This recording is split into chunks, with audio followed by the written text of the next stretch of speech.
Today is March the 12th, 2023. And today we're here with Chip Hunt, who's running for the Amarillo City Council Place 1. Chip, Yes. welcome. Thank you. Thank you for having me. Appreciate it. Let's tell the voters why you're running for City Council Place 1. That's a long story, and I don't know that we have time for all of it. My main thing at this time is because the city of Amarillo has been growing so rapidly over the last 25 years, and that's a good thing for the city. However, we haven't been updating our police. We need more police on the things. We need to get rid of the crime. And having been a victim last year, finally cemented me actually running, because I'd kind of gotten away from running or being in politics too much for the last several years.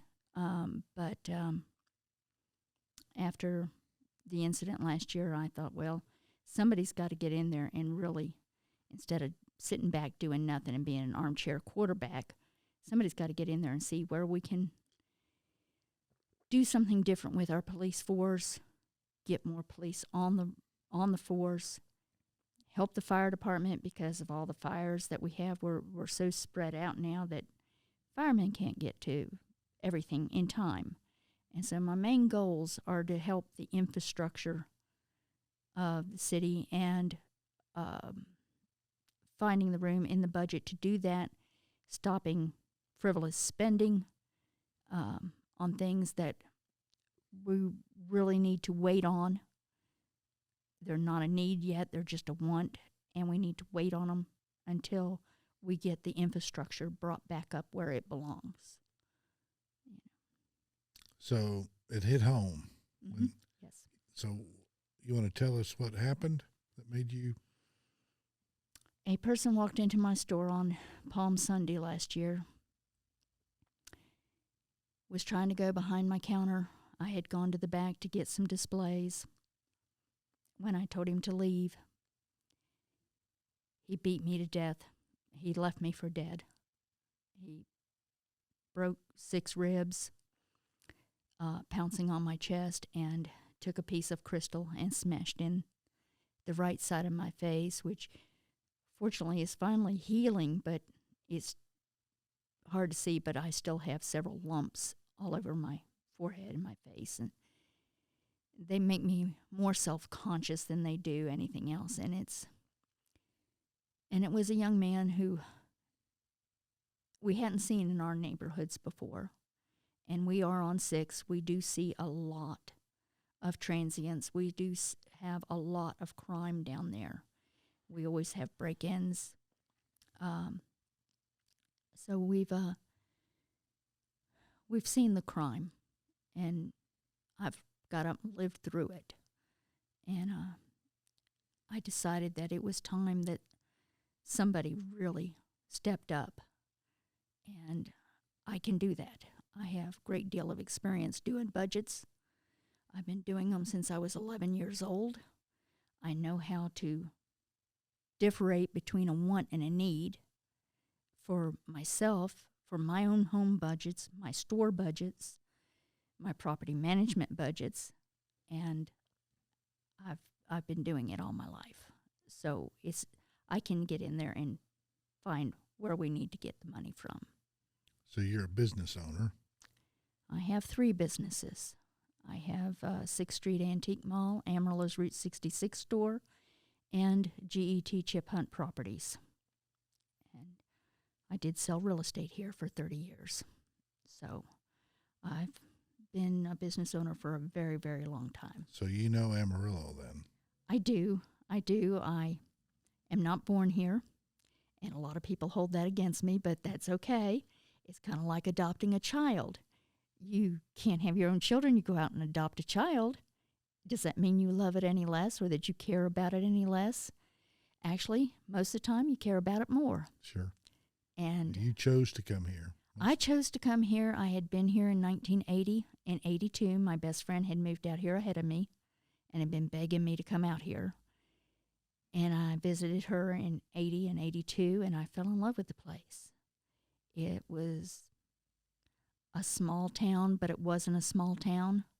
And I was moving here from the very largest city in the United States, land-wise anyway, and Jockey's 4th and 5th for population. And I moved out here basically with nothing and started over. Jacksonville, Florida? Yes.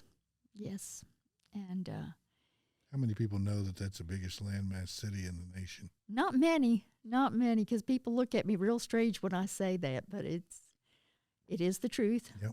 My father was in the Navy. We lived all up and down the East Coast, and some on the West Coast. And I have lived from the backwoods of the Blue Ridge Mountains to the big, huge, giant cities. I've got a special perspective on how things have to go when they grow up. I watched Jacksonville City go from a nothing little town to the largest city, and all it was a Navy town until 1968. And they got somebody in there with the know-how to bring in the big businesses and do the tax cuts, and the same instance they kept up the police forces and all of the infrastructure at the same time. It was a unique situation to watch happen. And I was young, and I was, at the time, thinking I was going to be majorly into politics. I was trying to, actually, from the time I was 6, I told people I was going to be the first female president of the United States in 1992. Missed the mark, but that's okay. Well, you wised up. Yes, I did. You realized there's something better. Yes. And I've worked very hard and very long behind the scenes, an awful lot. And I know it's a nasty word, but at the time I was in junior colleges and stuff, that when I was going to school, Florida was a Democratic state. I worked for the Democratic Party. I quickly changed. By the time I was through working for them, I was old enough to vote, and I registered Republican. And I was like, nope, and I'm not going to turn back on it. Well, the parties have changed, and They've the changed a Democrat lot. Party's kind of left a lot of the voters, most of the voters. I think most people, we all want the same things. Mm-hmm. You know, if you ask people what's important to them, Yeah. they want good schools, good streets, good infrastructure, safe neighborhoods. That's all. Yeah. And low taxes. Well, everybody wants low taxes. But And really, they want limited government. mm-hmm. I think if you ask 90% of the people are basically going to say the same thing. Mm-hmm. I tell people, if you would read the platform of the Republican Party and read the platform of the Democrat Party and say, which one do you agree with? Even most Democrats would agree with the Republican platform. That's why they're losing their base. Mm-hmm. But Yes. they manipulated people. You know, people get into habits and they say, well, I'm a Democrat. I grew up as a Democrat, therefore I vote Democrat. But they're not really engaged and they're not informed. Mm-hmm. They're just do things because they're told to do it and because the Democrat Party engages them, and we don't. Mm-hmm. If we would engage them, I think we can pull them in. Mm-hmm. And I do not believe that everybody is all one or No. all the other. I know for a fact that myself, there are some things that I am more this way about, and other things that I'm more this way about. I don't always go straight down the line, you know. Well, that's why I try to tell people that's why it's important to vote in your primary, because then you, as an individual, can push that party and nudge it the way you want it to go. Mm-hmm. Then you get involved in the one that you most agree with and participate in your precinct conventions and your county conventions, and be a delegate to the state convention, and you can really push it in the way that you want it to go. But if you don't participate, you're out. Correct. And you're giving that you're abdicating that your views to somebody else. Mm-hmm. But if you want to, you can make a difference just right there without being in any elective office. And it's huge. Right. And I totally agree with that. And you have to get in there and work with your party. You've got to work with your other people. You've got to know what's actually going on, because if you're just parroting what somebody else told you, Yep. that's not a good thing. Right. And I have a unique position being on 6th Street 7 days a week, with all of the residents that come and talk to me, and I can hear so many different people's views and so many different people's wants and how they see things for the future, or what they want going on for their kids and their economy. And I know what the big issues are for a majority of them. It's kind of like, I have a meet and greet every day, even when I'm not running for politics. Right. They come and they talk to me, and I make it an easy place, and I don't judge what they're saying or listen. I listen exactly to what they're saying, and maybe I totally agree, maybe I don't, but I'm going to listen to what they say. Sure. And sometimes maybe it'll change something I'm thinking. Mm-hmm. Sometimes I'm like, okay, well, that does make some sense. I mostly feel like I try very hard to keep my common sense about me at all times.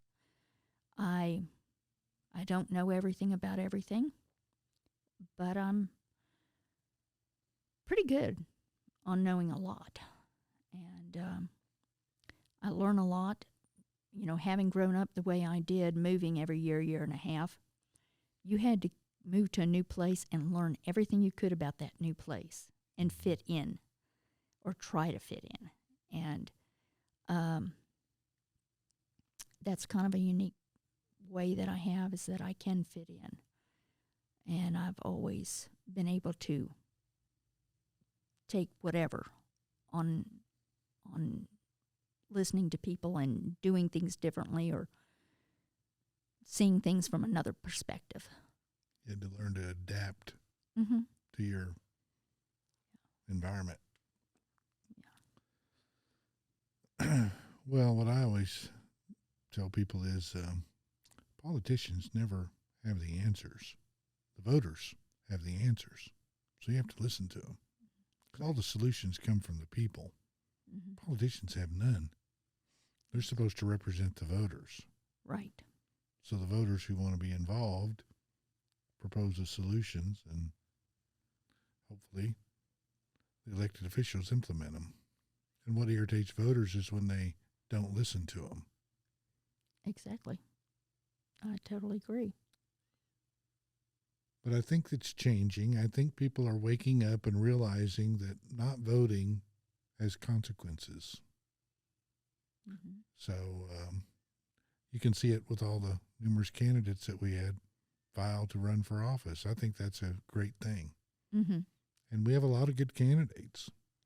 So I think that's something that tells me maybe we'll see more participation from the voters. And I think people are realizing that they need to be informed and pay attention.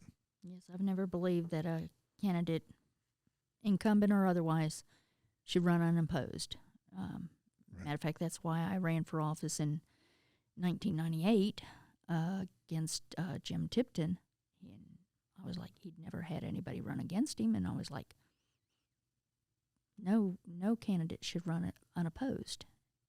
Everyone should have a choice. That's right. Well, that's what we're about. Choice. Mm-hmm. So that was that for JP? That was for JP. Yeah. In 1998, and I did a pretty good run. just by an inch. Well, that's interesting. So what do you think are the main 3 or 4 issues facing the city council right now? Okay. What would you say the main 3 or 4 issues are?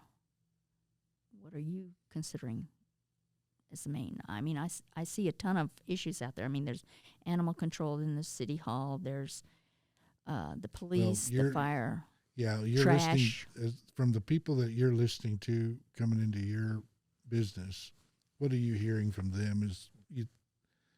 What is your perception of what they're telling you? The 3 or 4 main things they're concerned about. The main thing is the crime rate. That the crime rate in Amarillo, and being known for the highest sex trafficking place in the United States, is they're all concerned about that, because that affects every single one of them. It affects everyone, whether they know it or not.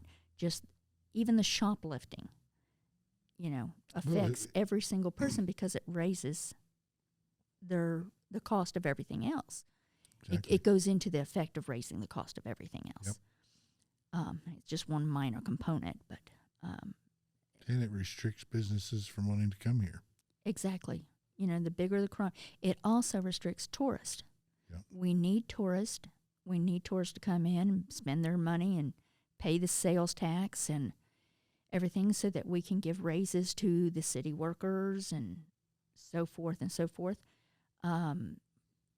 Without the crime rate, we would have so much better tourism, so much more of people wanting to come here and film, more people wanting to stay downtown and do things downtown.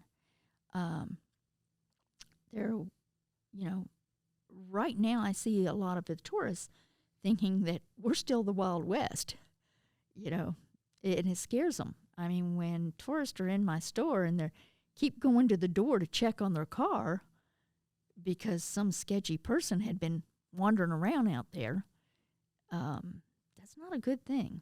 Yeah. And we need to do that. The other thing is that we need to bring up the whole city. I keep hearing a lot about that so many areas have been neglected, and they're not going to be able to be brought up until we get rid of the crime. We're never going to get rid of all the crime. I'm not that naive. But we've got to get the crime rate down, seriously down. I mean, you can take lessons from other cities, if you focus on the small things, mm-hmm. the big things disappear. Exactly.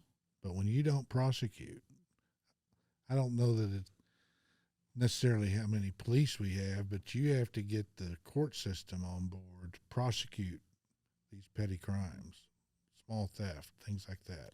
And the word gets out. And if they know you won't tolerate it, they won't come. Yes. And then the big crimes disappear too. Yes. But the small crimes bring the big. Mm-hmm. And they go where there's a vacuum. Exactly. If it's not being enforced, here they come. Yes, if your rules and your laws aren't being enforced, then they're not. The criminals know more about it than we do. Oh, yes. And that is something that's really, they don't understand. And even when I was in apartment management, the renters know the laws better than the managers and the owners, so they know how to get away with things. Manipulate. Yes, manipulate. That's a better word. I need to see, the crime is the biggest thing, and it touches everything else. Mm-hmm. Because without that, you can't bring in the tourist. Well, I've heard just about every candidate we've talked to say similar. So public safety is priority number one. That is the biggest thing. Our police force is very undermanned, and we have to find a way to encourage the younger generation that isn't going to go to college and stuff to take the classes to be a police officer or a fire department, something to those effects, because we've got a fantastic, I've been reading over our benefits programs and stuff. There's a fantastic program on benefits. In talking to several police officers, some of the other things that would help would be letting the police officers take their cars back home, every police officer took his car home and he drove it when he was driving by himself, not to family things, Sure. wherever he went, because a police officer's on duty Gives 24/7. presence. Yeah.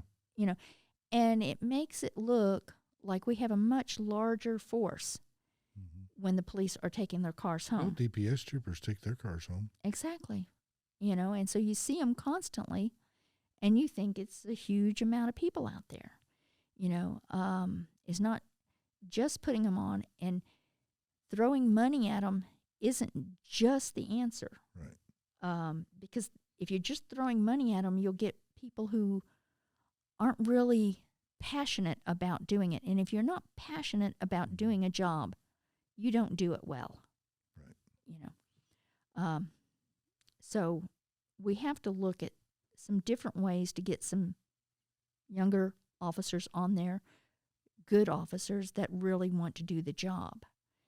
I've been talking to them, and I've got some ideas on how we can do it.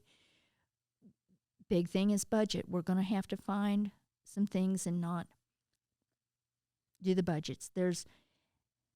Everybody wants their own little pet things taken care of. I mean, the animal control. Believe me, having my businesses where I do, I see the biggest problem with animal control because there are constantly dogs running around. I've actually taken to feeding some stray cats out behind my building because I was like, okay, they'll keep the mice away from my building, but it has gotten out of hand. And we're picking them up and taking donations and getting them fixed so that we don't keep perpetuating them. But the people who take pets and then just let them run, this is wrong. That's a responsibility problem. Yes, it is. And these people need to be taught that those four-legged animals are just like their two little-legged animals. They need to be taught. They need to stay in their own home. They need to stay in their own yard. As an owner, and I am a big pet person, if my dog should get out of my fence, it's generally been because my neighbor's kid keeps knocking the fence down. But I will not let my dogs out. And they are always in that fence. And if the wind is blowing and your fence is not good, then you know it. Go fix it. That is your responsibility. That's right. The animal control situation, I really do want to look at trying to get more people to adopt them.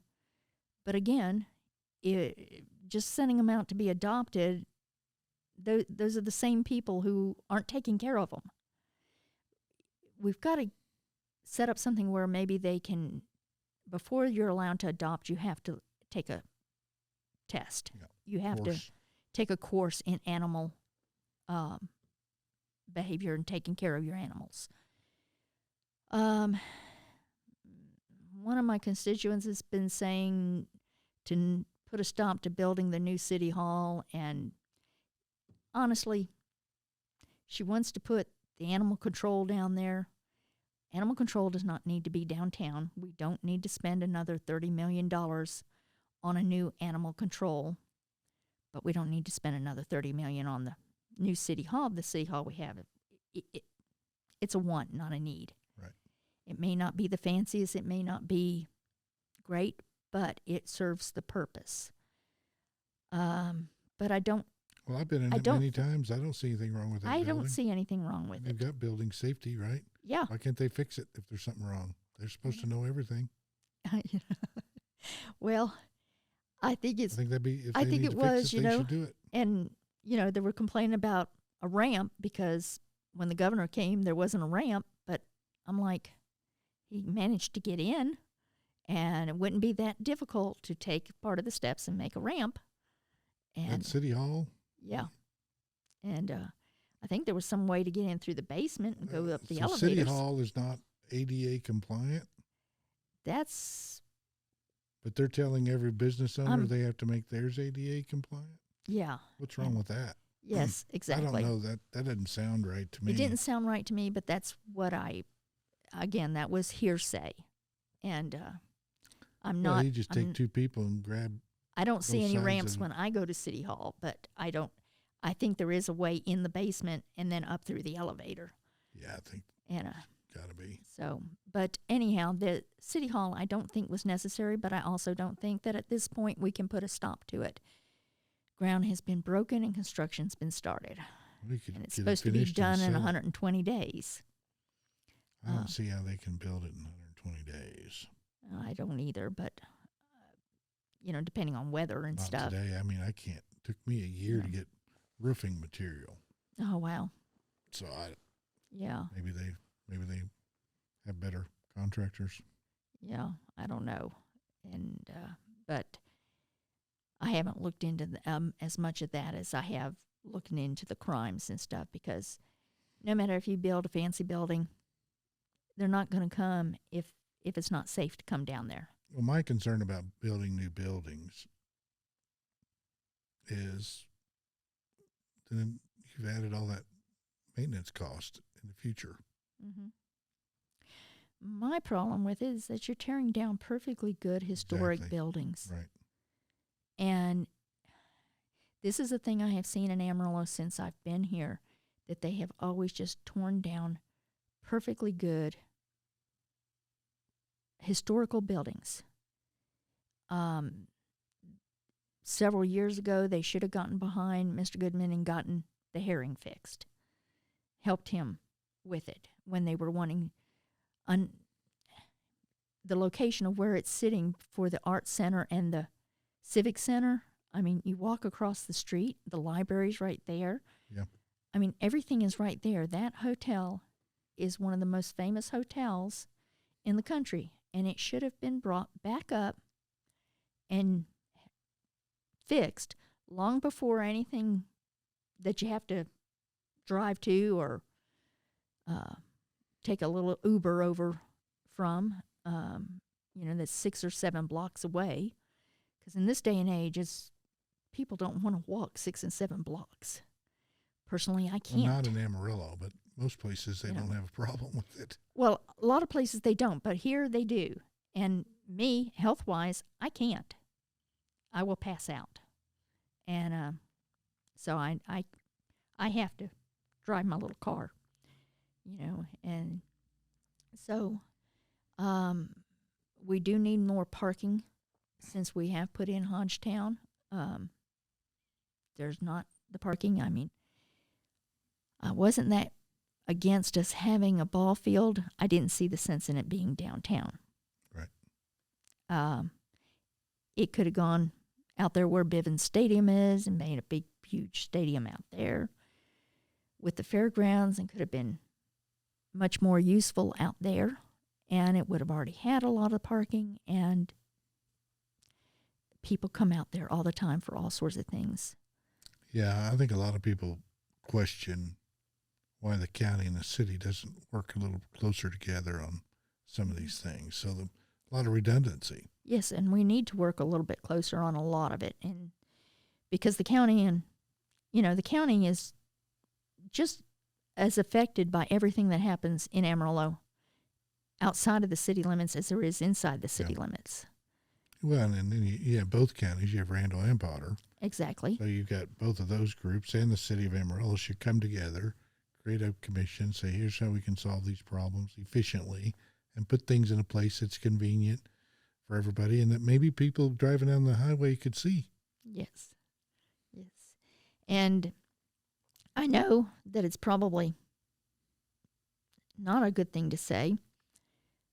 What we did what they did in Jacksonville, Florida, one of the main things that they did to help that city so much is they incorporated, and they pulled in tons of little small towns and are still pulling in the small towns and moving their county lines. And that's how they've become the largest city in them. Here for years. We need to merge Randall and Potter and Amarillo into one entity and get rid of all these redundancies. Exactly. But nobody wants to give up their little turf. Well, and that's typical. People have done that since the beginning of time. Yeah. unfortunately, I was trying to see the other big issues. Getting back to what the original question, the other big issues that I see or hear from the people that come in and talk to me is that everything's going downtown. Well, everything is going downtown and southwest. Except businesses and people. Yeah. But they're spending all the money downtown. And that has been a big issue. We need that to soften out. Well, if you have a tourist. Historic Route 66 has predominantly been the biggest tourist draw in Amarillo since I've been coming here, since 1980. That was the biggest draw. Everybody wants to come down there. They come from all over the world. Mm-hmm. And yet the city has continuously neglected us over there. Yep. The business owners there. To see downtown Amarillo. Mm-mm. I've never understood the logic behind any of that. And they still aren't, because when I see people coming in, they're saying, well, I came downtown. Is there any other areas in town that I can see? And I said, so you were downtown? And they're like, yeah, I'm downtown now. And I'm like, well, I'm sorry, you're not downtown now, but I appreciate it. And they want to see the historic buildings. And that's something that, again, Amarillo tears down all their historic buildings. People come to see historic buildings. When I travel, I go to the historic areas. Mm-hmm. And part of that is because I've been an antique person since I was 3 years old. I like to go see old architecture. I love it.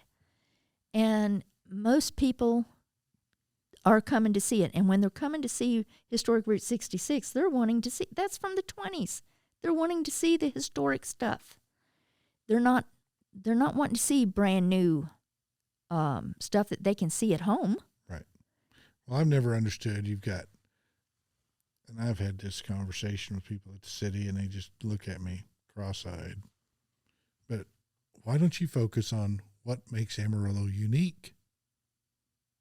The big ranches, cattle, Route 66, the Palo Duro Canyon, the railroads.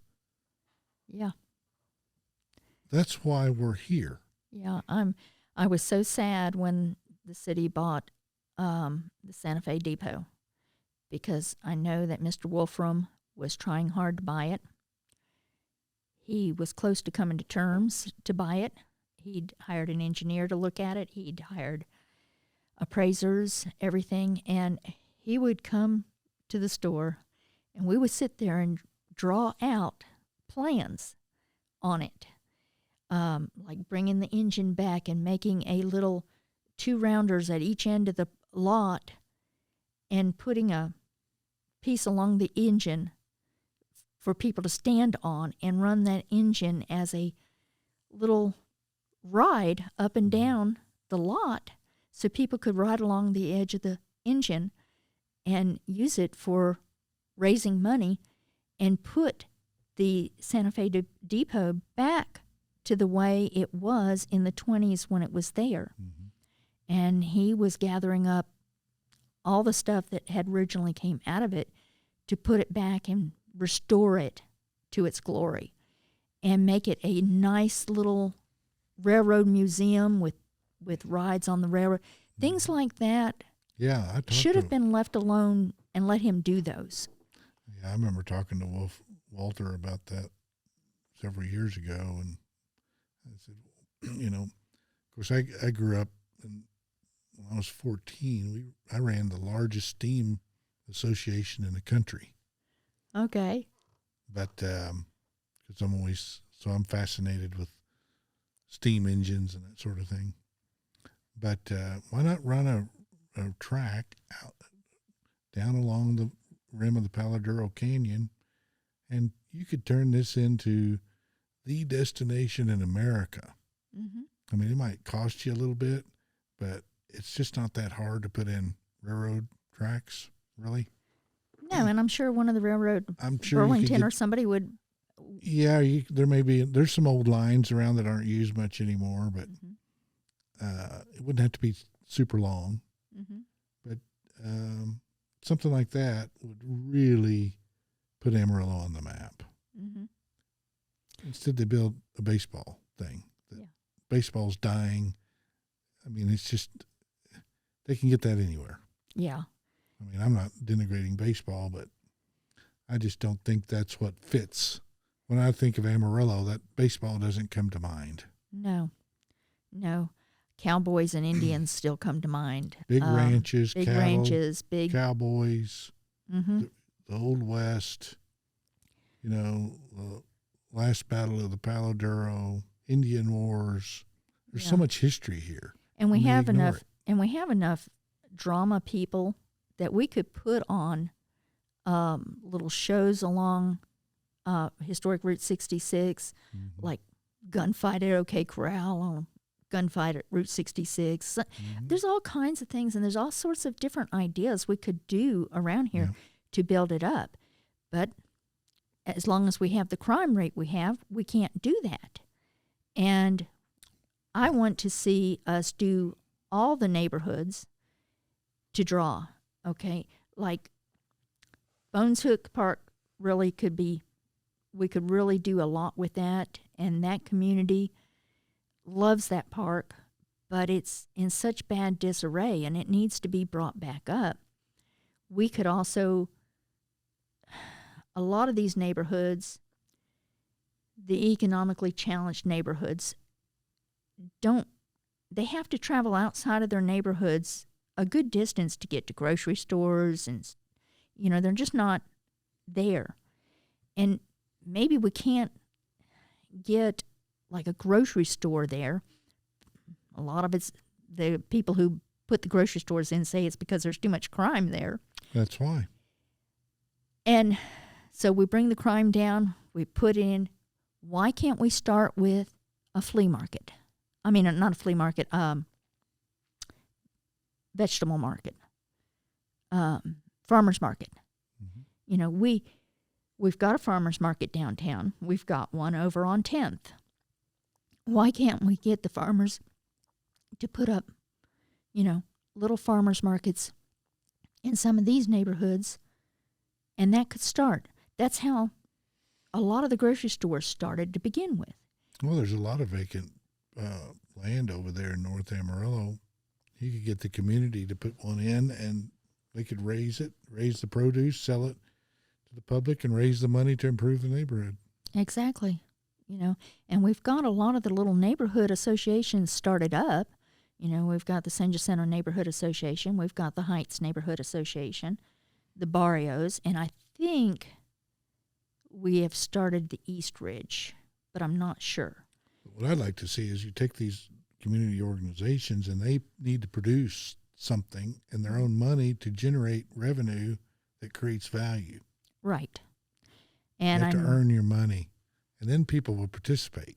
Yes, and I know they'll go buy it from the community instead of United because those are local. Their neighbors. They're neighbors. And that's the type of thing I think would work. And a lot of these little neighborhood associations are working hard to try and start bringing them up. I know the Senja Center Neighborhood Association has had several things that they have done, and they're raising the money. And we've got one they put up the little extra street sign things for historic Route 66 street sign toppers. And when we purchase those, that money goes into scholarship fund to either go to AC or to go to the trade center, so that the children in that neighborhood can go to those. They can apply for that scholarship and go to those. I know the Barrio has had some good luck on raising a lot of money for different things. I haven't seen much of what's going on in the Heights. It's fairly new, organized. They're still treading water a little bit. I know Shiley does a lot with the neighborhood to raise a lot of, help them raise money and do a lot of things. He's very good at that. So I see him doing that, but I don't see the association doing as much, but I don't know for sure on them. And, but yeah, I want to see these little neighborhoods. Yeah, it's about community, and people need to know their neighbors, work with their neighbors, and that's how we improve our city. Exactly. It's about your community. Everything's about the community, and that's one of the things I fell in love with this town about, is because it is very community oriented, but the larger we grow, the more we get away from that. Well, and I blame it on air conditioning. Air conditioning. People pull into the rear entry garage, go into their house, sit down in their chair, and turn on the TV. And they're not out talking to their neighbors like we did when we grew up. Yes. I grew up poor. We didn't have air conditioning. We didn't even have TV. We weren't allowed it. Yeah. And I've never been a big fan of it myself. I am now, unfortunately, but I got too much. I don't want to sit there and watch somebody else. I'm just not into fiction. I'm usually playing with the dogs. Something about history or something. I like to watch it, but yeah, I love the History Channel. I'm just not one to be entertained. Yeah, and me, I'm usually doing something else at the same time. I'm got it on, watching it, but I can't ever do just one thing. I don't want the media indoctrinating me. I don't listen to them. One thing my father told me when I was 6 years old, and I started asking him about politics. Of course, you'd have never known what my father was. He wouldn't tell you how he voted, wouldn't tell you anything about politics. He'd say, "You're going to do politics?" He said, "Don't listen to anything that the newspaper or the media puts out. Go out there and meet the person, learn for yourself. If you know that person, and you find out if you know that person, like we're sitting here talking, you go talk to them. That's right. You go know what they came from and what their beliefs are, for real, not just what the media puts out there." Right. He said, because you'll never get the facts. You'll never know for sure. That's right. And, yeah, he was an extremely intelligent man. And he was right, and I've always tried to do that. I've always tried very hard to go out and actually sit down and meet the person and talk to the person and know exactly what they're thinking and why they're thinking it before I vote for them. And I think it's a much more informed decision. So how can people get a hold of you and learn more about you? I have a web page. I also have posted my resume on that web page. Since they're hiring me to do a job, they should have a resume. That's interesting. That's unique. I am in my store 7 days a week. So what's the address of your store? 2715 Southwest 6th Avenue. 2715 Southwest 6th Avenue? Correct. Everybody calls it 6th Street, but it's actually an avenue. And I am there from 9:30 to 6, Monday through Saturday. So you're there pretty close to Cole's office then? Yes, he's right down the street. Yeah. And I'm there from 9:30 to 6, Monday through Saturday. Sundays, 12 to 5:30, except for today when I closed early to be here. So you can come and buy your store at any time, and you have a ongoing, constant town hall in progress. Pretty much. So Everybody. Go by and see Chip. Yes. And get to know her. And go to her website. Do you know what's the web address again? Chip Hunt for Amarillo. So those too lazy to go see her and want to do it the easy way, you can go to Chip Hunt for Amarillo.com. All right, we'll put it under the video. Yeah. And get to know her, check out her resume, and vote. I don't care how you vote. Chip does. I just want you to vote and to show up and be engaged, be informed, and let's take our city back. And I need the best birthday present ever. Is that your birthday? Election day is my birthday. There you go. May 6th is her birthday. So she's looking forward to a big present. Actually, that's going to be a tough. There's a lot of good candidates, and I'm just hoping we don't have a runoff. And I'm afraid we might. So but I'm prepared for it. And as long as I'm one of the ones running off, I can be prepared for that. Yes, there is. We have the most candidates ever running for place one. And, of course, one of them has dropped out. Which one was that? Ray White. I was thinking he was running for mayor. No, Ray was running for place one, and he dropped out. Okay. He'll still be on the ballot, but he has dropped out. So, all right. Well, we want to thank Chip for coming by and be informed, and you decide if you want to give her a present. Thank you very much. Appreciate it.